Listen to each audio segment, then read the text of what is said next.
Ron, what was the key defensively, not just tonight, but going back to that Portland game? Has there been something that's worked collectively there on that end? One thing about it, we do a good job of taking our film sessions and applying it to the game situation. I think tonight in the Portland game was two of those instances where we knew that we didn't play the way we're capable of defensively, and we watched a lot of film. We broke down some things, able to get on the floor as well at a private facility and walk through some things, go over some things, and I think it's helped us the last two games.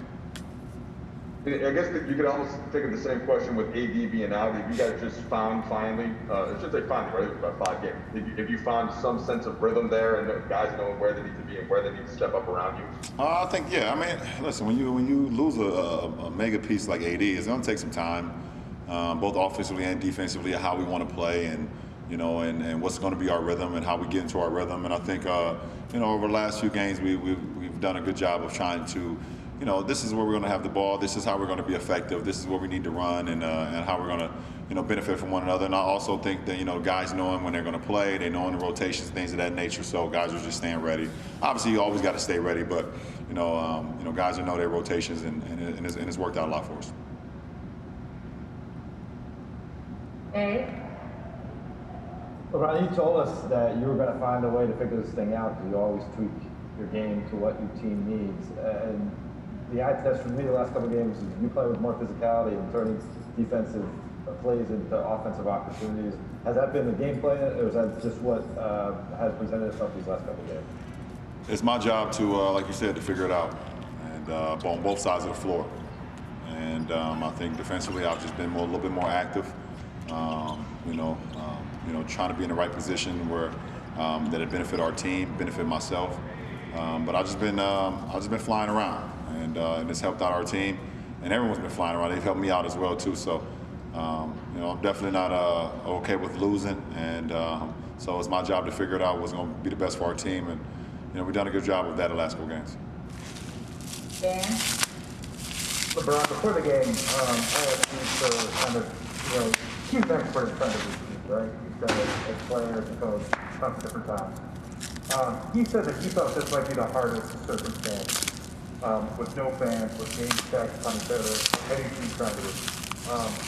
Curious, when you look at this past month, what does that tell you about how tough this is going to be, and how do you think you guys kind of came through it? It's been extremely tough. You have to literally self motivate yourself every single day. And it's very tough because you're playing every other day, if not back-to-backs, and it's not much downtime. So, you have to motivate yourself. And being here in California, like you said, us and SAC and Eclipse and GS, we don't have the luxury of having fans right now. I've been watching a lot of games of late, and there's been 1,500, 2,000, whatever the case may be in the fans, and it just gives you an extra boost.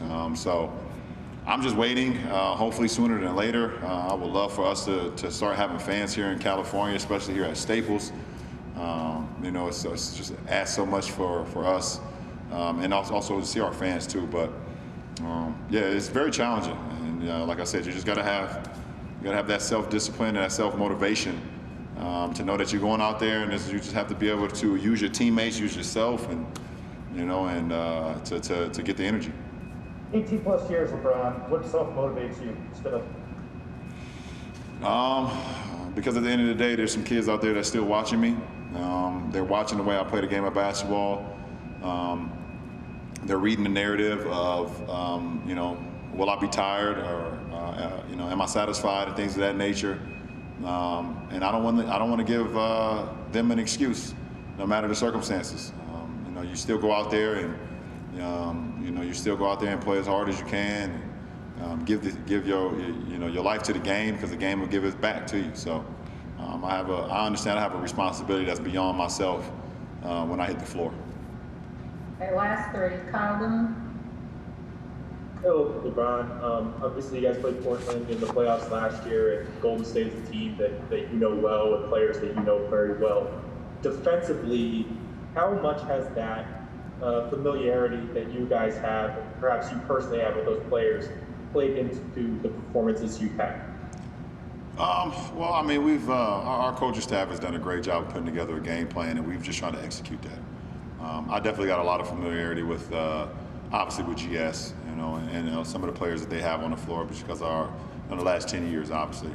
But also, with Portland and the series that we had with them not too long ago. But, for me, I kind of always try to keep myself, familiar with whoever we're playing by watching film and diving into things that they're going to do and just to put my team in a position to be successful.